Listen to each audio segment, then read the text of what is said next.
activity ko, which is napili ko pong question is yung question number 1, yung number 1 question po. Yung kung iti-treat ba natin ang mga individually ng equal or depende sa pangangailangan nila or ability nila.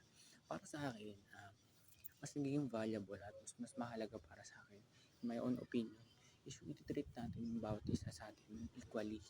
Kasi syempre, kapag right-treated tayong lahat, walang nadi-discriminate na iba, or lalo na yung mga mahihirap, mas mahirap pa sa atin, or mas mga nakakataas pa sa atin. Kapag nag-treated tayo lahat ng tama at equally, syempre, sasabay din lahat yan, diba? Kaya nga may kanta tayong Hibambo na Tatsulok.